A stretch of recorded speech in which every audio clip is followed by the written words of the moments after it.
On Brett Kavanaugh's pending nomination to the Supreme Court. And get ready to see some puppies. Gabrielle Caracciolo is live from Manlius to preview Pet Adoption Day. Plus, we have members from first-year players to tell us about this year's show. And Zach and I have some Halloween facts for you as we carve some pumpkins. News in Java starts right now.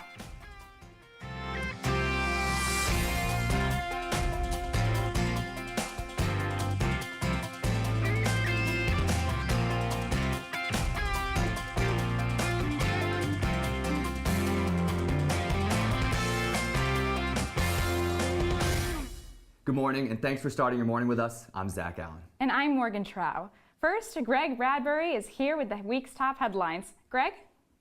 Thanks, guys. Well, it's time for your morning brew. All of this week's headlines you may have missed. On this vote, the yeas are 51, the noes are 49. The motion is agreed to. The Senate advanced Brett Kavanaugh to the final Senate vote before he takes a seat on the Supreme Court.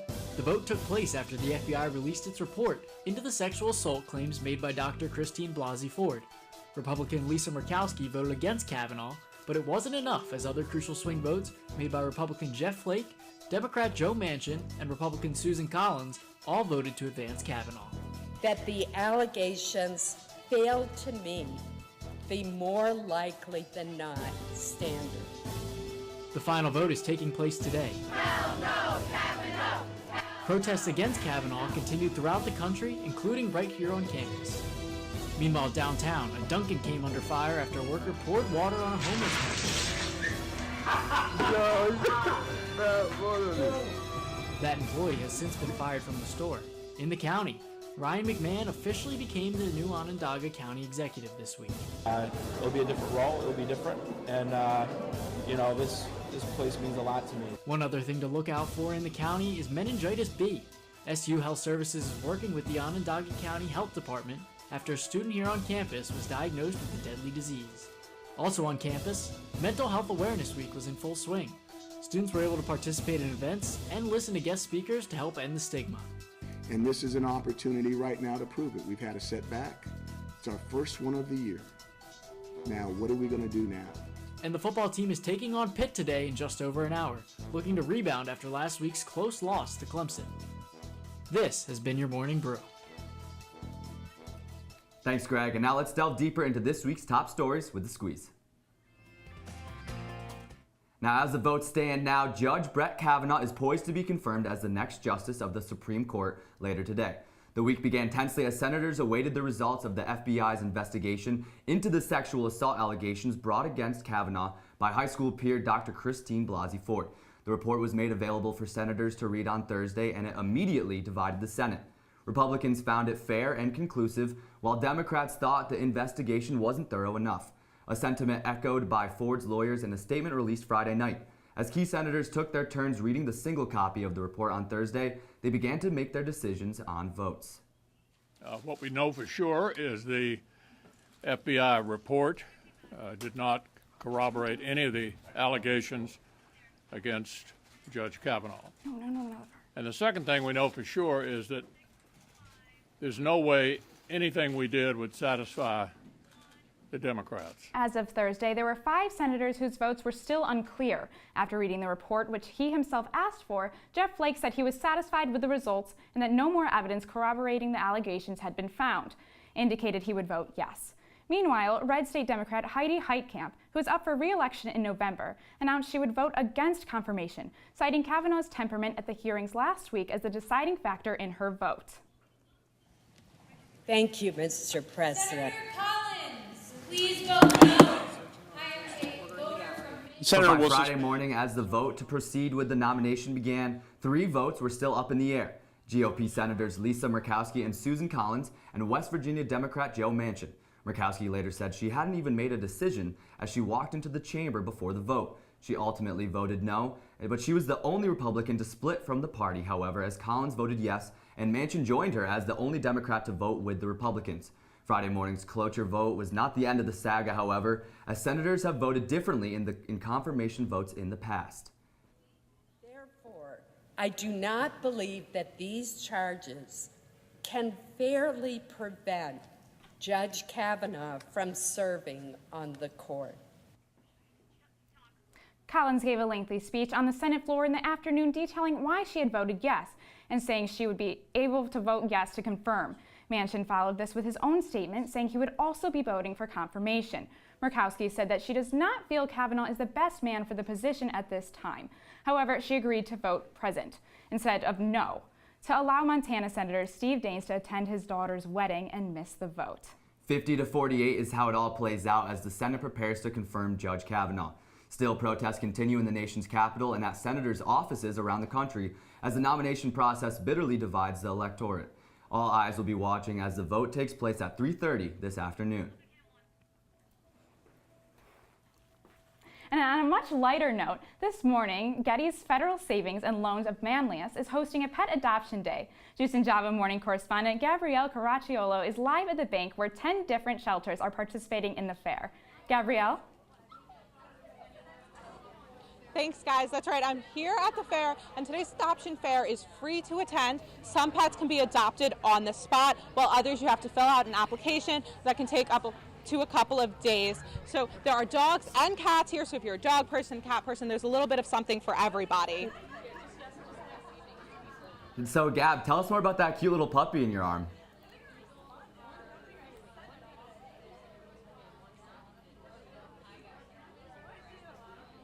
So now I'm here with Carol from DGI Paws, and this is Samaya. Samaya is one of the dogs that's up for adoption. She's been rescued from New York. She had surgery on one of her eyes just about 2 weeks ago, but Samaya's doing really well. So if you're interested in adopting Samaya, one of the other dogs, or one of the cats, you can come down to the fair until 2 p.m. today, or visit your local adoptions shelter and help some of these furry friends find their forever homes.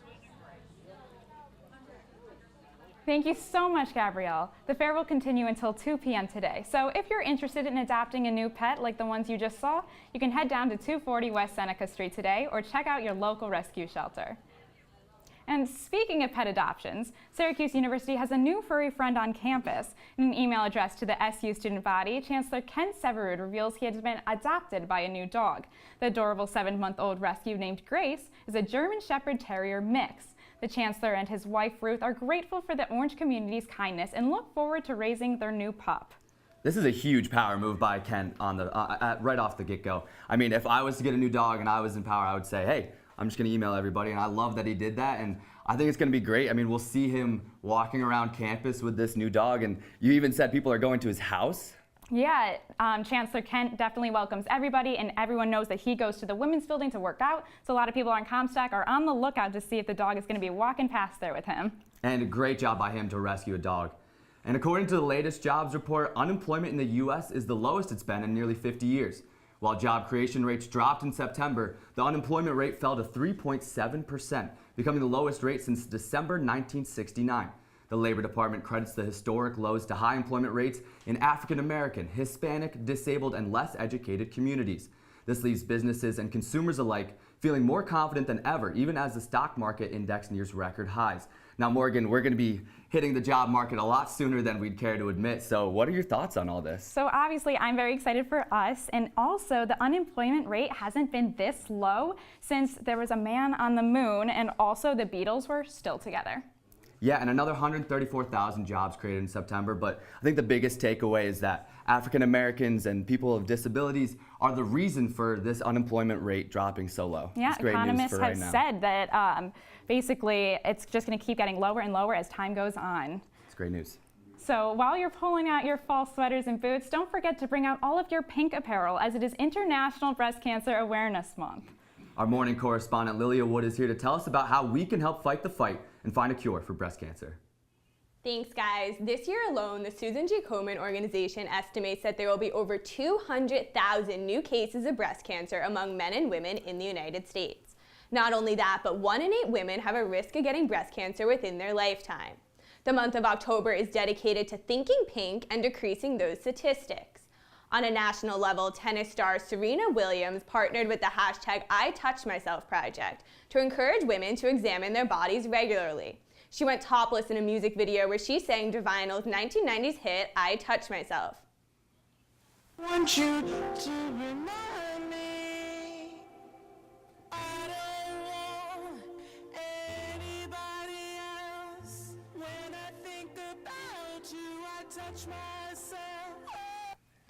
In her Instagram caption, Williams said while posing nude and singing in front of the world was out of her comfort zone, she wanted to do it because early detection is key and saves so many lives.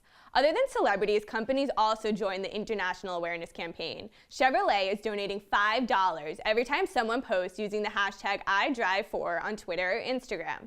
They are encouraging people to share on social media who inspires them to show support until they reach their $400,000 goal. Although Relay for Life on campus is not until the spring semester, they're taking this month to raise money for breast cancer selling t-shirts. They're really cute. I'm really excited about them.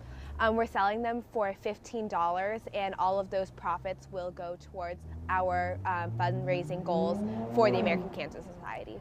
Relay for Life will mostly be selling the apparel online and on social media, but the team will also be tabling in the Shine Student Center twice next week. Throughout this month on Juice and Java, we'll be showcasing local businesses in the area who are taking strides to bring awareness to breast cancer, including Salon Bellezza, that turns their entire salon pink and raises thousands of dollars annually. Thank you so much, Lilia. And coming up after the break, first-year players in the studio to talk about their upcoming show and how you can get involved. Stay with us. Hot coals improperly extinguished can cause a wildfire. Hey guys, it's Smokey! It looks as if Smokey is going to use the drown, stir, drown and feel technique. After the first drown, a good start. Next, another drink. And finally, a close feel. Is it cool? Okay. Yeah. Hey, Smokey, catch! Oh, my bad, Smokey. Only you can prevent wildfires.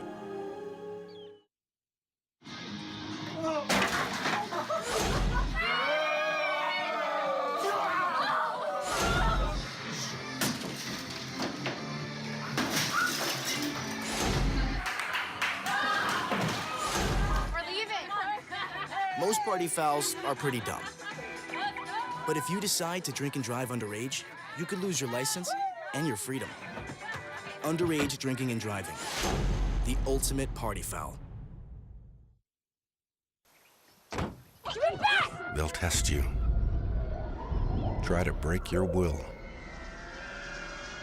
But however loud the loudness gets, however many cheese puffs may fly, you're the driver, the one in control. Stand firm. Just wait. And move only when you hear the click that says they're buckled in for the drive. Never give up till they buckle up. They call me Maxie, but I prefer tripod. I was your above-average four-legged homie, and then wham-bam minivan. Some people pity me. Now that's lame. I still run, fetch, and swim. And the ladies love me. I'm the ultimate wingman. Just don't ask me to high five.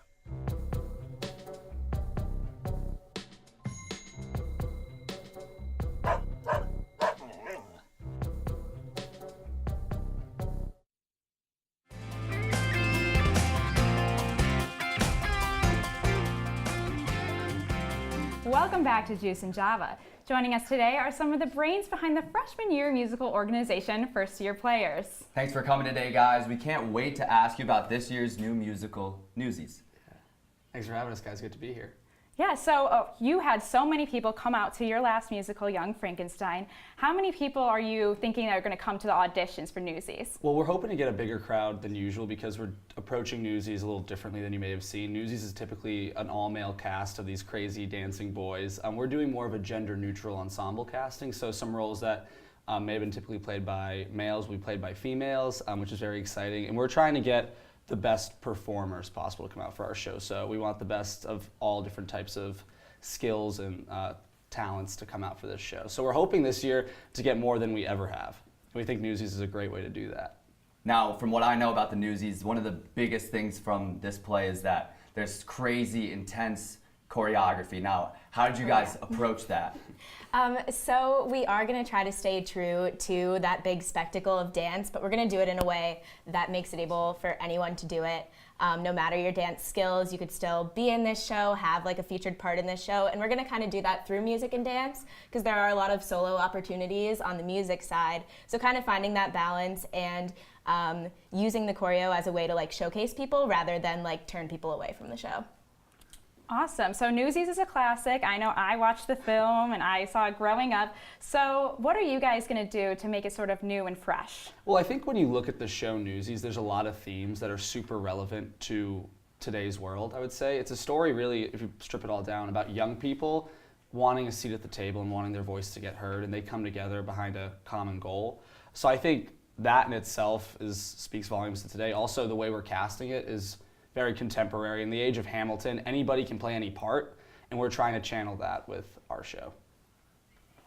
Awesome. Well, thank you guys so much. It was great having you here in studio. And coming up after the break, Morgan and I, well, we are going to be interviewing Landon Wexler about the 60th anniversary of NASA. And watch Zach and I give some Halloween trivia as we carve some pumpkins. Juice and Java, we'll be right back. It inspires passionate debate. It's worn like a badge of honor with good reason, because it means love and devotion for one's country. But what really makes up this country of ours? It's the people. To love America is to love all Americans. This year, patriotism shouldn't just be about pride of country. It should be about love. Love beyond age, sexuality, disability, race, religion, and other labels. Because love has no labels.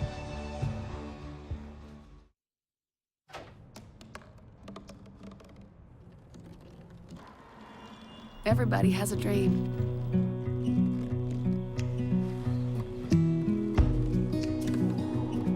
Mine was to see the ocean. And with a little help, I made it.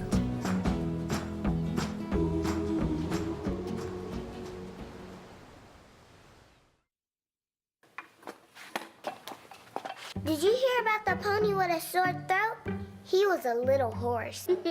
Can I tell you a cat joke? Just kidding. Why couldn't the Why was the basketball court all wet? Why? Because the players kept dribbling all over it. Where do cats go on vacation? New York.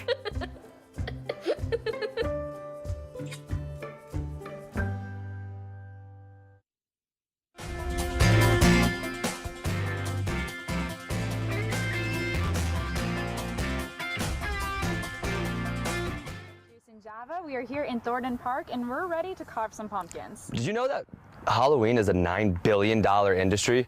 Between pumpkins, decorations, and costumes, Americans spend roughly $9 billion on Halloween every single year. Well, I know that I'm going to be spending a lot this year. So. I'm not surprised. I'm not surprised. Probably 4 costumes at least. Oh, at least. All right, let's get to it. Now, I'd recommend using actual pumpkin carving tools. We have these large knives, so if you're doing this in your dorm, just be careful.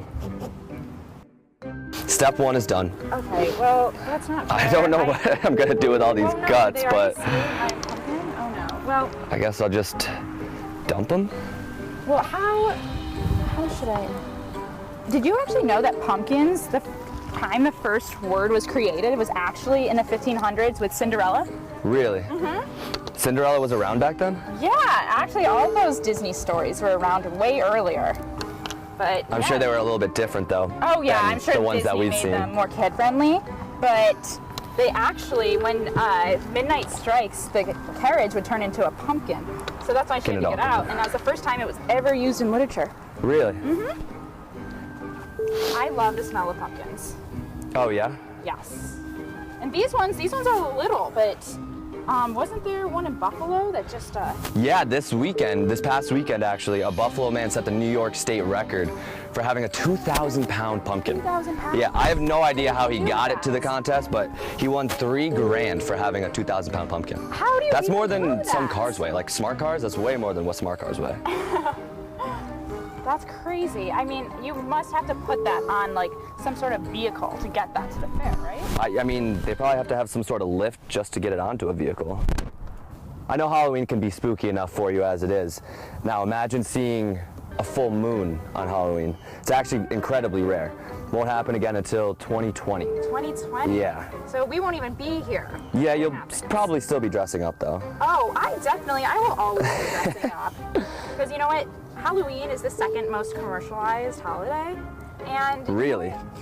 Yeah, I mean, think about it. It makes so much money. Everyone loves it. And like, I still want to be trick-or-treating. And trick-or-treating wasn't even a thing. It was repopularized by cartoons. Really? So, you know what? Those cartoons, they had it right. And Didn't you used to have to dance to get your treats?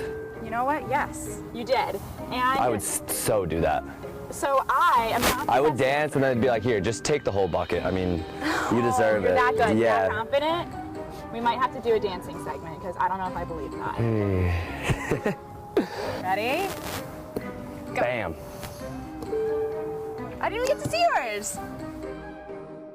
Oh, very, very clever. I went for something a little bit more simple, you know, and then I think it's a little creative having the guts hanging out a You little know bit. what? That was a really good call. However, I think my cat is very, very It's actually pretty impressive. Well, thank you for joining us on Juice and Java for our pumpkin carving, and Juice and Java will be right back.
I see you mobbing over her. Let's go.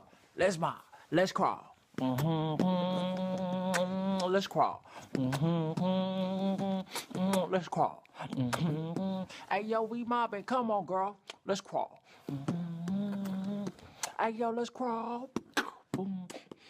Hey, yo, let's crawl. Hey, let's crawl. Hey, yo, let's crawl.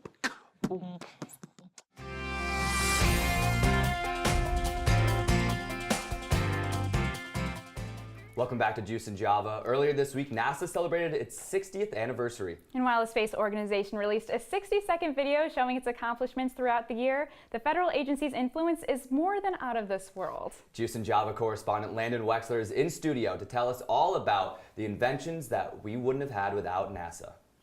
Thanks, guys. As of Monday, NASA has officially been around for 60 years. We all know them for sending a man to the moon and flying a rover up to Mars, but many of us would have never guessed how NASA's technology has completely changed life on Earth. Here are a few things NASA created you probably never knew. Let's start with invisible braces, or Invisalign. The technology holding thousands of people's teeth in line was originally used in war.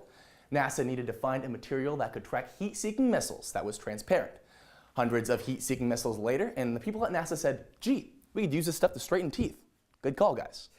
If your childhood was fueled by the iconic Super Soaker, give a round of applause to NASA engineer Lonnie Johnson. He was experimenting with refrigeration systems in his bathroom, like any true NASA worker would, and he came up with the idea to create a water gun out of the same technology. Years later, Mr. Johnson put the toy on the market and childhoods were made. For those of you with a pair of wireless headphones with a mic on them, or if you still have one of those Bluetooth earpieces, NASA developed that technology as well, and long before we even knew about it. Back when Neil Armstrong first said, "That's one small step for a man and one giant leap for mankind," the technology was used to carry his message from the moon back to Earth. However, mankind has taken multiple giant steps and leaps since then. I saved the most impactful for last. Where on earth would we be without selfies? If it wasn't for NASA space programs like the Hubble Space Telescope, we wouldn't have technology to make selfies with our food, celebrities, or even be able to Snapchat Bay. Houston, we'd have a huge problem without that. Other NASA-inspired inventions are hearing aids, baby formula, dust busters, and even scratch-resistant lenses. Our world would be nowhere near what it is today without NASA and its 60 years of innovation. And with that, we say happy 60th birthday, NASA. Back to you guys. We'll talk about some baseball. Juice and Java, we'll be right back.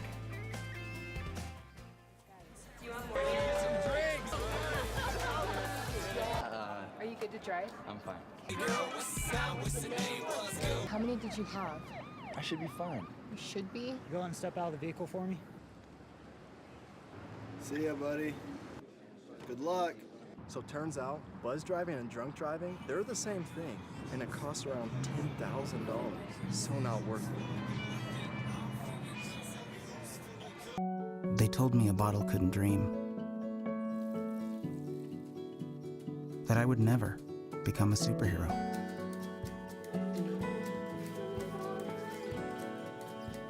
But I learned how to fly.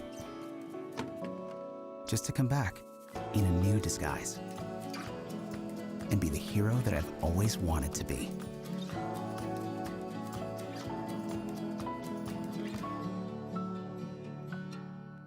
When I was in foster care, I never knew when I would have to move. So I always had my suitcase ready to go. Then one day I was adopted. My new parents opened their hearts and home to me. My parents cook my favorite breakfast for me every morning. My parents take me on trips I never thought I would go on. They gave me a home and an even better reason to use that suitcase. My parents aren't perfect, but they're perfect for me.